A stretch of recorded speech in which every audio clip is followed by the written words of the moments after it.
Reborn one day before the world order changed forever, I thought I was about to hold destiny in my hands and step onto the peak of history. Instead, I opened my eyes to find myself in the presidential suite of a five-star hotel, lying next to a stunning female CEO whose expression was colder than a New York winter. I was completely broke, my pockets cleaner than my face, and my phone had long since died. I cleared my throat and tested the waters. So beautiful. The service fee for last night is $500. Cash or Venmo. No credit. My head was splitting.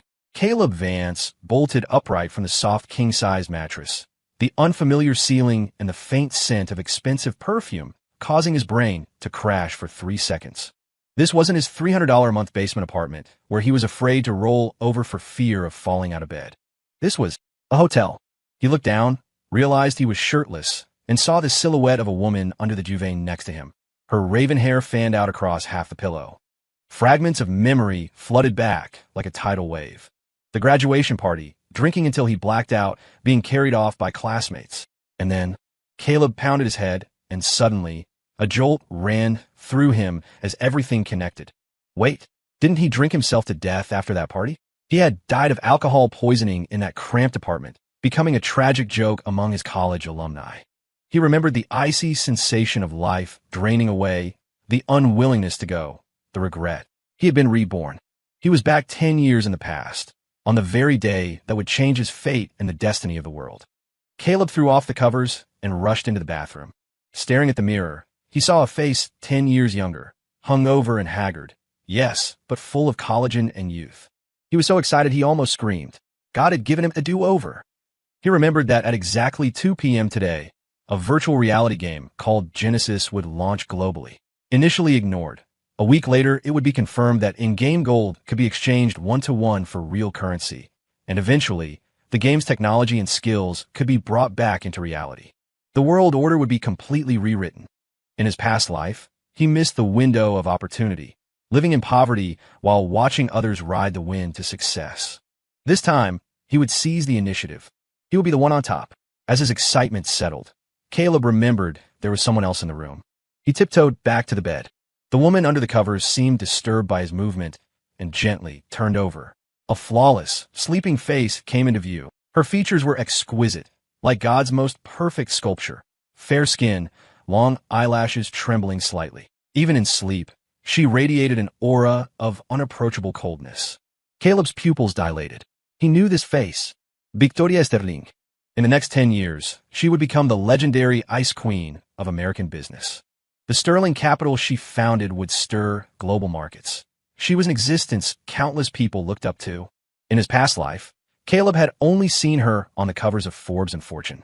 Rumors said she was cold, uninterested in men, and remained unmarried all her life. A flower on a high peak that no one could pluck. But now this high peak flower was lying right next to him. So, the first thing he did after being reborn was have an indescribable night with a future billionaire CEO. This script wasn't a bit too intense. Caleb felt his throat go dry. He started looking for his clothes and phone. He found his clothes, wrinkled and thrown on the sofa. He found his phone. The screen was black, obviously dead. His wallet contained only a few crumpled bills and his driver's license. Disaster. His starting capital was zero. He didn't even have enough money to buy the VR headset. He couldn't exactly tell this future titan of industry, "Hey, lend me some cash. I need to go save the world," could he? She'd probably have him committed to a psych ward. Just then, Victoria Sterling slowly opened her eyes. Her gaze was momentarily confused, but instantly sharpened like a knife. She sat up, the duvet slipping to reveal a shoulder as white as snow.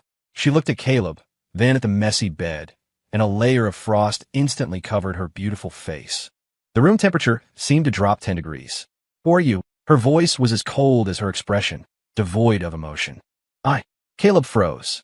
What should he say? "I'm your future fan?" Or, "We just made a mistake that happens in Vegas?" Looking at Victoria's gaze, which could freeze a man to death, Caleb knew any explanation would sound pathetic. He decided to double down on the absurdity. He cleared his throat, trying to look professional, plastering on a fake customer service smile. "So beautiful. The overnight fee is $500. Friends and family discount. Do you prefer Cash App or Zelle? Store policy says no credit." The air turned dead silent. Victoria's expression solidified. In her eyes, which were usually calm as an ancient well, Emotions named shock and absurdity appeared for the first time. She had met countless men, sycophants, ambitious climbers, men pretending to be deep, but she had never met a man who, after spending the night with her, asked her for money. And worse, he was treating himself like a gigolo. An unprecedented sense of ridiculousness welled up in her heart. Victoria was almost angered into laughing, the corner of her mouth hooking up in a chilly arc. What did you say? Say that again. I said, overnight fee, 500. Caleb repeated it, biting the bullet, his heart drumming. It was a desperate move, but he had to get startup capital somehow. Judging by her lifestyle, she wouldn't miss the money. Suddenly, a rapid ringtone broke the bizarre standoff. Victoria pulled her phone from under the pillow, glanced at the caller ID, and frowned deeply. She answered, her voice instantly returning to its usual calm authority. Yes, Elena. What? The Thorne family is already there? Grandfather is there too. Understand. I'm coming over immediately. Hanging up, Victoria's face looked terrible.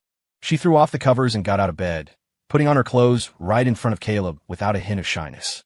Her perfect curves made Caleb instinctively avert his eyes. Once dressed, Victoria transformed back into the aloof corporate queen. She walked up to Caleb, pulled a stack of cash from her purse, and threw it on the table without counting. Here's 2,000. Is that enough? Caleb stared at the thick stack of bills, his eyes straightening. Enough? It was more than enough. He could buy the premium headset with this. Just as he reached for it, Victoria suddenly spoke. Wait. Her gaze swept over Caleb, assessing him like she was evaluating the worth of a commodity. What is your name? Where are you from? Who is your family? Caleb paused, answering honestly. Caleb Vance. Local. Parents are gone. I'm alone. Hearing the word alone, a flicker of undetectable emotion passed through Victoria's eyes. She stared at Caleb for a full 30 seconds, seeming to make a monumental decision. Come with me to a place, she said in a tone that brooked no argument. Huh? Where? Caleb was confused. City Hall. Spit take. Caleb almost choked on his own saliva. Lady, you're gorgeous, but we just met. Isn't this moving a little fast? I just wanted an overnight fee. I didn't ask you to take responsibility. A vein throbbed on Victoria's temple. She took a deep breath, suppressing her anger, and explained coldly. I need a husband. A contract husband. Today. Right now. Immediately. I need you to act out a scene with me and sign a contract. Once it's done, the $100,000 on this card is yours. After marriage, I'll give you a $10,000 monthly stipend. We only need to be husband and wife legally. We will not interfere in each other's private lives. In 1 year, we divorce, and I will give you another settlement. 100,000? 10 grand a month. Caleb felt dizzy, hit by a giant pie falling from the sky. Wasn't this better than grinding for gold in the game? This was instant winning at life. He looked at Victoria's serious expression and swallowed. Why me? Because you're clean, Victoria replied concisely. You have no background, no powerful family, and you won't bring me any trouble. And, she paused, a hint of mockery in her eyes. You love money, don't you? Problems that can be solved with money are not problems to me. Caleb was speechless. Okay, he admitted it. He loved money. Who wouldn't, after being that poor? What are the terms? What do I need to do? Caleb quickly got into character. Simple. Play the role of my husband. Appear by my side when I need you. The rest of the time, do whatever you want. Victoria pulled a prepared agreement from her bag and handed it to him. Caleb scanned it. The terms were clear, rights and responsibilities defined. For him, the party bee, it was a steal. Deal. I'm in. Caleb slapped the table decisively. Only an idiot turns down easy money. Solve survival first, then conquer the game world. Victoria seemed to have expected his agreement. She nodded and turned to leave. Bring your ID. My car is downstairs. I'll give you 10 minutes. Clean yourself up and follow me. Caleb frantically threw on his clothes, shoved the $2,000 cash in his pocket, glanced at the bank card on the table, but ultimately didn't take it yet. A gentleman loves money, but he gets it the right way. The act hadn't started yet. How could he take the payment? That was professional integrity, even if he wasn't exactly a legitimate actor. 30 minutes later, outside the city clerk's office at City Hall, Caleb and Victoria stood side by side, each holding a marriage certificate folder, their expressions a bit dazed. Just like that. Married? After leaving the hotel, Victoria's assistant had been waiting downstairs, efficiently handing over all necessary paperwork. They drove straight to City Hall in silence. Photos, forms, signatures, seals, all done in one go. The clerk looked at the handsome couple, the man looking like he was in a dream, the woman looking like an ice sculpture, and assumed they were a young couple forced into a shotgun wedding by their parents. She even offered advice. Marriage requires mutual respect and love. Arguments happen, but you work through them. Victoria's face grew colder. Caleb could only offer an awkward, apologetic smile. Get in. Victoria walked toward a Bentley parked at the curb. Where are we going now? Caleb sat in the passenger seat, feeling the comfort of the leather, and couldn't help asking. To see my grandfather, and to sign a contract. Victoria started the car, her voice chilly. Remember, from now on, you're my husband, Caleb Vance. We fell in love naturally and are compatible. No matter what anyone says later, do not speak out of turn. I will handle everything. Understood, boss. Caleb made an okay sign. Don't call me boss. Okay, wifey. Victoria's hand on the steering wheel tightened, and the car swerved slightly. She glared at Caleb through the rearview mirror, her eyes saying, try calling me that again and see what happens. Caleb shut up immediately, but he was laughing inside. Teasing the Ice Queen CEO was surprisingly thrilling. The car stopped in front of a majestic skyscraper in Manhattan. Victoria led Caleb straight to the top-floor conference room. Pushing open the doors, a massive table was already seated with people. At the head sat a spirited old man with natural authority, Arthur Sterling, chairman of the Sterling Group and Victoria's grandfather. On the other side sat a young man with slick back hair, legs crossed, looking arrogant. Next to him was a middle-aged man, presumably his father. Caleb recognized the young man, Julian Thorne, the trust fund heir of the Thorne family. In his past life, Julian was Victoria's business nemesis, constantly harassing her until he was eventually jailed for commercial fraud. When Victoria entered, everyone's gaze snapped to her. When they saw Caleb following her, expressions varied. Arthur Sterling frowned, clearly displeased. Julian Thorne stood up directly, pointing at Caleb with a frivolous tone. Victoria, who is this? Your new driver or bodyguard? Dressed so shabbily. Don't lower the class of our Sterling Group. Caleb looked down at himself. His outfit cost less than $50 total. Amidst these elites in tailored suits, he did stick out like a sore thumb. Victoria ignored Julian's provocation. She walked straight to Arthur, placing the marriage certificate on the table. Grandfather, I'm married. This is my husband, Caleb Vance. The sentence was like a bomb dropped into a calm lake. The entire conference room went dead silent. Arthur picked up the certificate, glanced at it, and his face turned iron gray. He slammed his hand on the table. This is nonsense. Do you know what date it is? You just grabbed some random person to marry? Where do you place the Sterling family's dignity? Julian laughed so hard he leaned back. Married? Victoria, are you serious? Even if you want to reject me, you didn't have to find a loser like this as a shield, right? Does this guy even have $20 in his pocket? You're degrading yourself. Victoria's beautiful face was frosted over. She looked coldly at Julian. Who I marry is my freedom. It's not your place to comment. You should worry about your own affairs, Mr.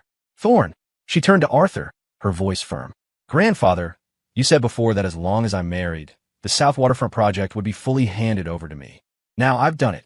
Arthur was too angry to speak, pointing a shaking finger at Victoria. Julian's father, Marcus Thorne, the chairman of Thorne Enterprises, stepped in with fake diplomacy. Arthur, don't be angry. Young people are impulsive. But Victoria, my niece, marriage isn't a game. This, Mr. Vance, I assume. Which family is he from? What does he do? Everyone's eyes focused on Caleb, full of scrutiny and disdain. Victoria was about to speak, but Caleb beat her to it. He smiled slightly, neither humble nor arrogant. I don't have a prominent family background. Just a regular guy, currently unemployed, preparing to start a small business. His frankness choked back the insults Marcus had prepared. But Julian wouldn't let it go, sneering. Small business? Selling hot dogs? Or delivering Uber Eats? Kid, I advise you to have some self-awareness. The Sterling family's door isn't one you can enter. How much did she pay you? 10 grand? 20? Take the money and get lost. Don't embarrass yourself here. Before Caleb could retort, Victoria shouted coldly. Julian, shut your mouth. He's my husband. Insulting him is insulting me.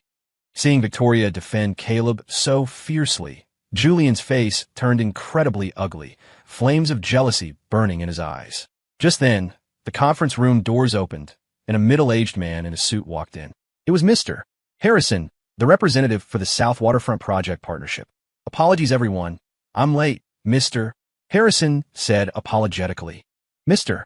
Harrison, please sit. Marcus Thorne greeted him warmly. The negotiation formally began. Julian pulled out a meticulously prepared proposal and began eloquently introducing Thorne Enterprises' plan, promising the moon and stars. Victoria also presented her plan. While solid, It appeared conservative compared to Julian's flashy proposal. After listening, Mr. Harrison looked conflicted, clearly hesitating. Seeing this, Julian glanced triumphantly at Victoria, then sneered at the silent Caleb. See, Victoria? Professional matters should be left to professionals. Bringing a pretty boy here just to anger your grandfather. What use is he? Victoria's face was grim. She knew she might lose this negotiation. Suddenly, Caleb, who had been silent, coughed lightly. Everyone looked at him. Caleb seemed not to notice the stares, muttering to himself just loud enough to be heard. Strange. Didn't the City Planning Commission release a zoning amendment 3 months ago stating that to protect the wetland ecology near the south waterfront, no commercial buildings over 50 meters are allowed within a 3-mile radius for the next 3 years? Why does this plan have an 80-story commercial center? His voice wasn't loud, but in the quiet room, it reached everyone's ears clearly. Mr. Harrison's face went pale instantly. Julian's expression froze, as if someone had dumped a bucket of ice water on him. Victoria whipped her head around to look at Caleb, her eyes full of shock. That news had been posted in an obscure corner of a municipal website 3 months ago. Because it didn't involve the core business district, almost no one noticed it. Her own team had only dug it up 2 days ago after exhaustive research. Julian's team had clearly missed this fatal detail. But Caleb, this man she thought was just a broke nobody. How'd he know? You're talking nonsense.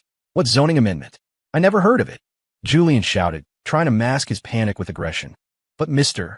Harrison had already pulled out his phone and was searching rapidly. Seconds later, his face turned grim. He looked up, staring coldly at Julian. Mr. Thorne, I think you owe me an explanation. If Mr. Vance hadn't reminded us, and my company invested based on your proposal, we would have lost everything. Is this how Thorne Enterprises treats its partners? Marcus Thorne's face turned white. He glared viciously at Julian and stood up to apologize. Mr. Harrison, it's a misunderstanding. Absolute misunderstanding. It was an oversight by our team. No need to explain. Mr. Harrison waved his hand and turned directly to Victoria. Ms. Sterling, let's go with your proposal. Your company's diligence and responsibility have earned our trust. We can sign the contract today. Victoria suppressed the storm in her heart, stood up, and extended her hand with a smile. Mr. Harrison, it's a pleasure doing business. A negotiation that was destined to be lost had been instantly turned around by a casual remark from Caleb. The Thorns left the conference room in disgrace. Before leaving, Julian shot a look at Caleb filled with venomous hatred. Only the Sterling family and Caleb remained. Arthur Sterling looked at Caleb, his gaze complex. He had thought this guy was just a shield his granddaughter found, but it seemed he had some substance. How did you know about that planning document? Arthur asked in a low voice. Caleb scratched his head, putting on a simple, honest grin. Oh, I like reading the news online. I read all sorts of random stuff. I just happened to see it a while back and remembered it. Bullshit. Both Arthur and Victoria thought the same thing. But they couldn't find another reason. It wasn't like he could predict the future, right? Fine. A very convenient happened to see it. Arthur gave Caleb a deep look. Victoria, since you're married, the South Waterfront project is yours. But I want to see results. If you screw this up, both of you, get out of the Sterling family.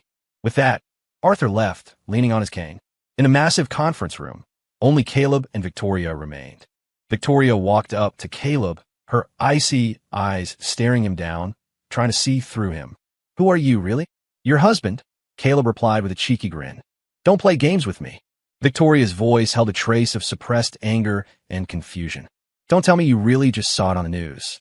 My professional team took days to find that obscure municipal file. Then I guess I just have good luck. Caleb shrugged, acting like a dead pig unafraid of boiling water. He couldn't exactly say he was a time traveler. Victoria watched his roguish behavior, her chest heaving with anger. She realized that her prideful calm and logic were easily shattered in front of this man. She took a deep breath and squeezed out a sentence through gritted teeth. Come home with me. Victoria's home was a penthouse in one of Manhattan's most exclusive buildings. When Caleb stood with his battered suitcase, containing only a few changes of clothes, in front of the floor-to-ceiling windows overlooking the skyline, he once again felt the disparity of the world. I'll just take the guest room downstairs, Caleb said with self-awareness. No, Victoria refused coldly. Starting today, you sleep in my master bedroom. Caleb was confused. Is that appropriate? We're a contract marriage. Didn't we agree not to interfere with each other? Grandfather has people watching us. Victoria explained concisely. Until we divorce, we must appear to be a normal couple. Looking at Victoria's face, which clearly read, "Ask one more question, and I'll kill you," Caleb wisely shut his mouth. Fine, stay then. The bed was huge. He could sleep on the floor if needed. Walking into Victoria's bedroom, Caleb was shocked again. This wasn't a bedroom. It was bigger than his entire apartment in his past life. Massive windows, a walk-in closet, and a luxury bathroom with a jacuzzi. Put your things over there. Victoria pointed to a corner. Caleb placed his broken suitcase there. It looked comically out of place amidst the luxury. I've redrafted the agreement. Victoria handed him a new document. Given your performance today, I've added a clause. During the marriage, you will serve as my special consultant. Annual salary, $500,000. The $100,000 we discussed earlier has been transferred to you as an advance. She tapped on her phone. Moments later, Caleb's phone buzzed with a notification. Your account, ending in XXXX, has received a deposit of $100,000. Staring at the zeros, Caleb's heart pounded traitorously. He swallowed and looked at Victoria. Why? I need your luck. Victoria said straightforwardly. I don't care if it's really luck or if you have some channel I don't know about. I only care about results. As long as you can help me, money is not a problem. Caleb understood. This Ice Queen was a thorough pragmatist.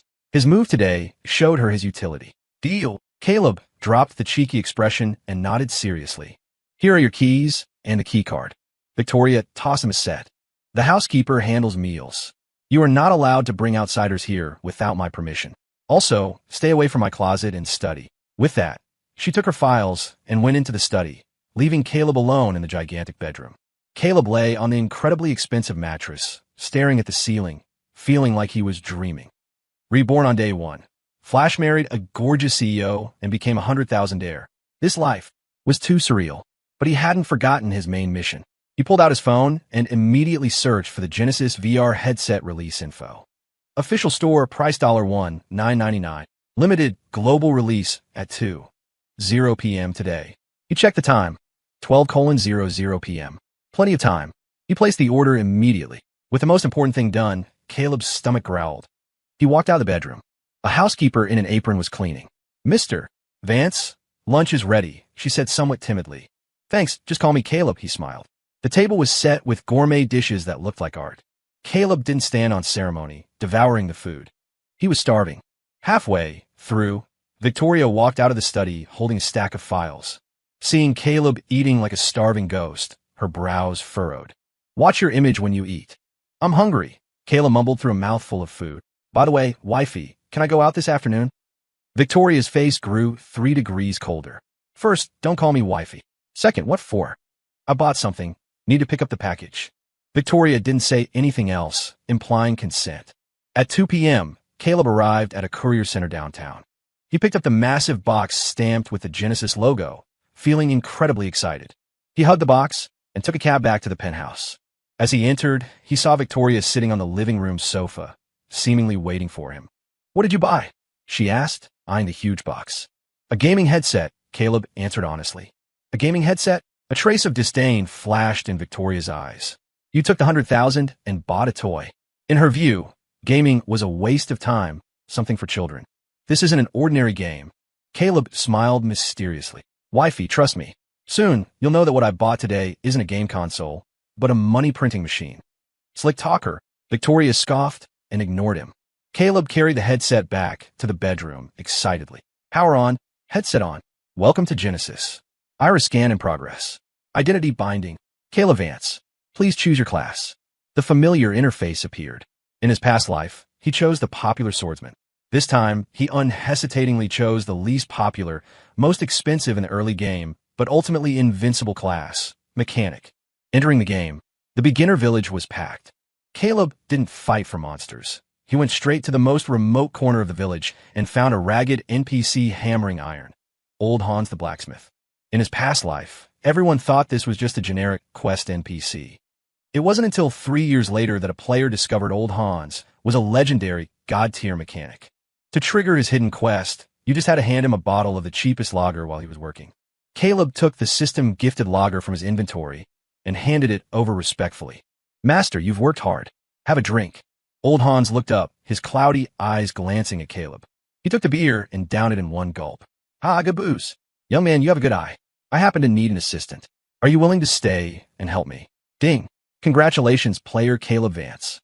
Hidden quest, Legacy of the God Artisan, triggered. Accept. Caleb was ecstatic. From today on, he would be the only king of this game world.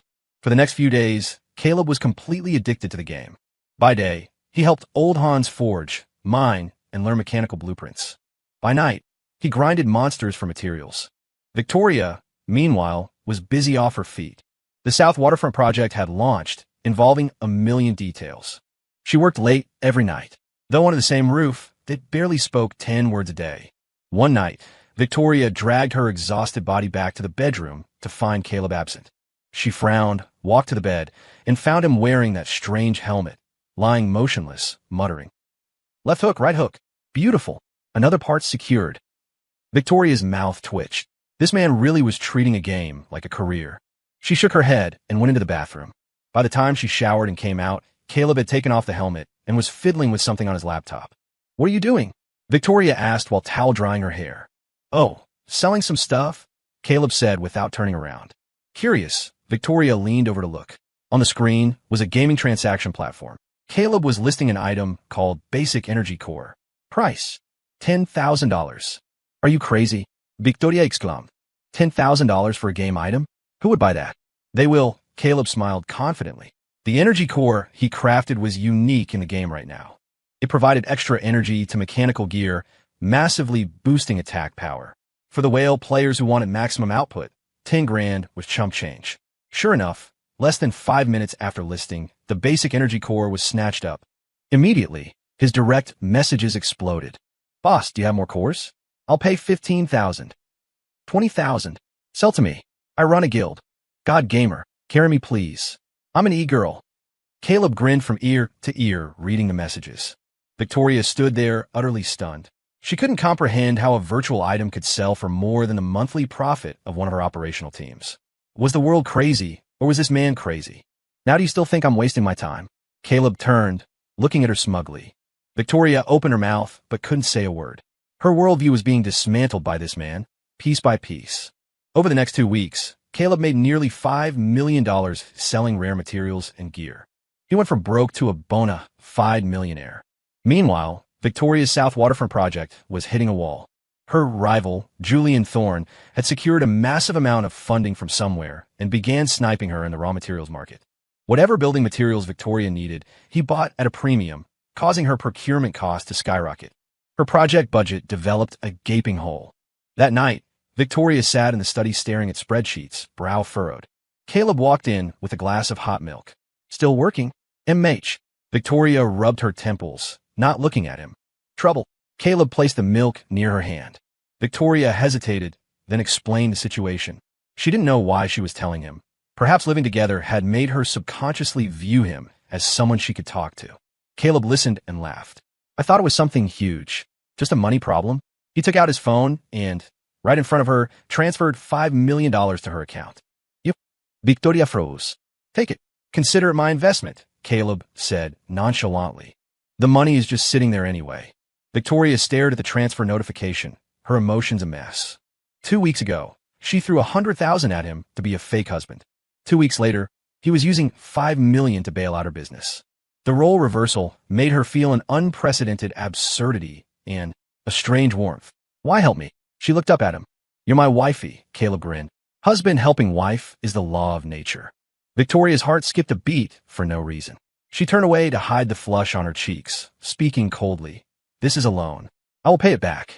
Whatever. Caleb shrugged and left the study. Watching his back, Victoria picked up the warm milk and took a sip. Sweet.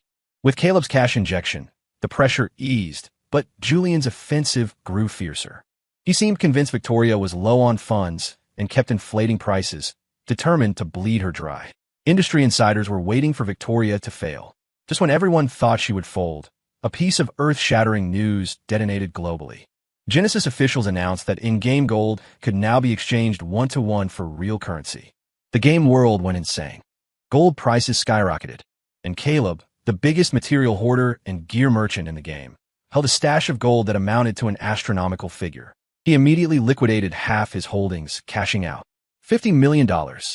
When Victoria saw the string of zeros in Caleb's bank account, she was numb. She felt the worldview she had built over 20 years crumble into dust. Business genius? Capital queen? Compared to this man who made a fortune playing games, she was a joke. Is the money enough now? Caleb asked with a smile. Victoria was silent. What could she say? With his terrifying war chest, Julian Thorne's maneuvers looked like a clown's performance. Victoria launched a counterattack. You raise the price? I'll raise it higher. You hoard stock? I'll buy the entire market. Within days, Julian realized he hadn't dragged Victoria down. Instead, he had tied up all his company's liquid assets in overpriced materials. Then, because Victoria stopped buying, the material market prices collapsed. Thorne Enterprises instantly fell into a massive financial crisis. Marcus Thorne was frantic. He dragged Julian to the Sterling penthouse to beg Arthur Sterling for mercy. In the living room, Julian had lost his arrogance, standing pale-faced. Arthur, for the sake of our years of friendship, please ask Victoria to have mercy. The Thorne family. We surrender. Arthur didn't speak, looking instead at Victoria and Caleb, sitting nearby. Victoria was expressionless. Caleb was leisurely peeling an apple, as if none of this concerned him. Julian watched Caleb's relaxed demeanor, hatred and jealousy spilling over. He blamed all his failures on this man who appeared out of nowhere. He suddenly rushed at Caleb, screaming red-eyed, "It's all you. If not for you, useless trash, how would I lose? What sort of black magic did you use?" Caleb stopped peeling the apple. He lifted his eyelids, glanced at Julian, and said indifferently, "If you lose, accept it. Blaming others is what the weak do." He handed the peeled apple to Victoria. She took it naturally and took a small bite. This intimate gesture snapped the last string of Julian's sanity. "I won't accept it. Victoria, you're driving the Thorne family to extinction for this pretty boy. Business is war. Win or lose on your own merits." Victoria replied coldly. "When you were sniping me, you didn't plan on leaving me a way out." Seeing no hope, Julian snapped completely. He pulled a fruit knife from his pocket and lunged at Caleb. "If I die, you're not living either." Everyone froze. Victoria turned pale, instinctively moving to shield Caleb. However, Caleb was faster. He sidestepped, easily dodging the knife, flipped his wrist, locked onto Julian's arm, and twisted hard. Crack! "Arr!" Julian screamed as the knife clattered to the floor. Caleb shoved him back, sending him sprawling. The whole sequence was fluid as water, fast as lightning. The living room was deadly silent. Everyone looked at Caleb like he was a monster. Wasn't he a shut-in gamer? How'd he have those moves? Caleb clapped his hands as if dusting off a minor nuisance. He looked at Julian wailing on the floor and shook his head. Rage born of humiliation is the final cry of the incompetent. Police arrived quickly, taking Julian away for assault with a deadly weapon. The Thorne family was finished. After the storm, the atmosphere in the Sterling house shifted. Arthur looked at Caleb not with scrutiny, but with appreciation. And Victoria, her gaze toward Caleb became increasingly complex. This man was a puzzle. You think he's broke? He pulls out millions. You think he's lucky? He predicts market trends. You think he's a weak nerd? He takes down an armed attacker without sweating. How many secrets did he have?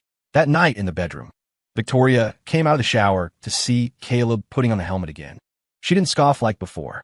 Instead, she sat quietly on the edge of the bed, watching him. After a long while, Caleb took off the helmet and saw her. "What's wrong? Why are you staring at me?" "Caleb," Victoria's voice was soft. "We are still a contract marriage, right?" "Of course." Caleb nodded. "The agreement is clear. We divorce in a year." Hearing this, a wave of disappointment inexplicably washed over Victoria. She fell silent for a moment, then suddenly asked, "What if I said I didn't want a divorce anymore?" Caleb froze. He looked at Victoria. Under the warm light, her usually icy face showed a rare flush of shyness. Her cool eyes shimmered with a light he couldn't quite read. You're joking, right?" Caleb asked uncertainly. "I never joke." Caleb's heart was in chaos too. Did he have feelings for Victoria? Of course. Having such a stunning woman sleep next to him every night, even doing nothing, was enough to make any man's heart race. Moreover, watching her focus on work, her resilience against trouble, and her occasional exhaustion, he had stopped seeing her as just a cold business partner long ago.